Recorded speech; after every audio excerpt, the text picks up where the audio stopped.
Esto no es una parábola, no es una metáfora, no es un símbolo espiritual, es una historia real. Está en la Biblia y casi nunca se lee en voz alta. Un pueblo sitiado, una ciudad cerrada, hambre extrema y dos madres tomando una decisión que nadie debería tomar. Hoy vamos a leer la escritura sin miedo, sin dogma y dejando que el texto hable por sí mismo. El relato ocurre en Samaria, capital del reino de Israel. El enemigo Ben-Hadad, rey de Siria. Después de esto, Ben-Hadad reunió todo su ejército y sitió a Samaria. Segunda de Reyes, capítulo 6, versículo 24.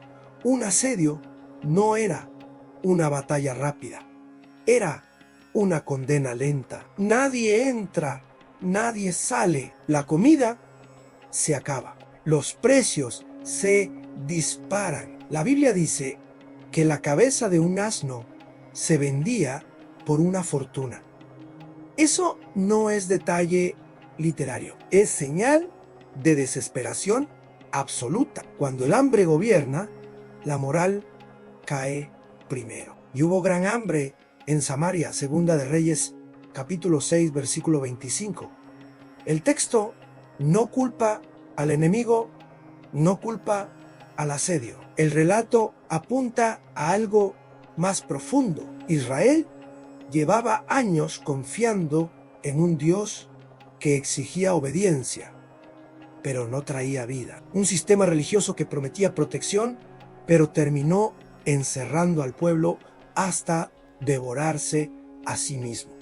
Entonces aparecen dos mujeres, no sacerdotes, no profetas, no reyes, madres. Una mujer clamó al rey. Segunda de Reyes, capítulo 6, versículo 26. Y lo que dicen rompe cualquier sermón. Esta mujer me dijo, da acá tu hijo y lo comeremos hoy y mañana comeremos el mío. Segunda de Reyes, capítulo 6, versículo 28. No hay gritos, no hay explicación moral, solo hambre y supervivencia. Cocimos a mi hijo y lo comimos. Segunda de Reyes, capítulo 6, versículo 9. La Biblia no adorna la frase, no la suaviza, no la explica, la escribe y sigue. Al día siguiente, la otra mujer esconde a su hijo. El pacto se rompe, la confianza desaparece. Incluso el instinto materno ha sido devorado por el hambre. El rey rasga sus vestidos, pero no cambia el sistema, no se arrepiente, no cuestiona al Dios que los llevó hasta ahí, culpa al profeta, culpa a Eliseo, nunca al modelo espiritual que gobierna Israel. El texto es claro: cuando el poder religioso falla, los inocentes pagan el precio. Siglos antes, esto ya había sido anunciado: comerás el fruto de tu vientre. Deuteronomio capítulo 28, versículo 53. Las manos de mujeres piadosas cocieron a sus hijos. Lamentaciones capítulo 4, versículo 10.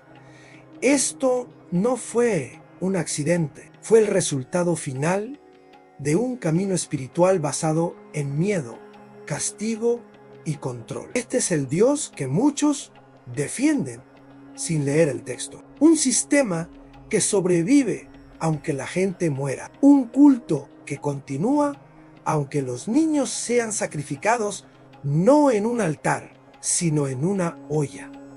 La Biblia no oculta esto. Somos nosotros los que pasamos rápido la página. La pregunta no es si esta historia es real. La pregunta es, ¿qué tipo de Dios permite que su pueblo llegue a esto? ¿Qué fe sobrevive cuando el amor desaparece? ¿Y por qué nunca nos enseñaron a leer estos textos? El relato ocurre bajo el pacto mosaico, dentro del reino de Israel, y bajo la figura de Yahvé WH, tal como era entendido y administrado por el sistema político religioso de Israel. Ese no es el Dios del que vino a hablar Jesús, ni el Padre que él vino a revelar.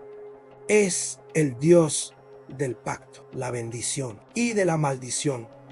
Un Dios que protege si obedeces, castiga si falla, usa el hambre, el asedio y la desgracia como corrección. Esto no es interpretación. Está escrito y comerás el fruto de tu vientre. Deuteronomio capítulo 28, versículo 53. El propio autor bíblico asume que este horror es consecuencia directa de ese Dios y de ese pacto. Si nunca te hablaron de esto, no es porque no esté escrito, es porque incomoda. ¿Te atreves a seguir leyendo sin miedo y sin dogma?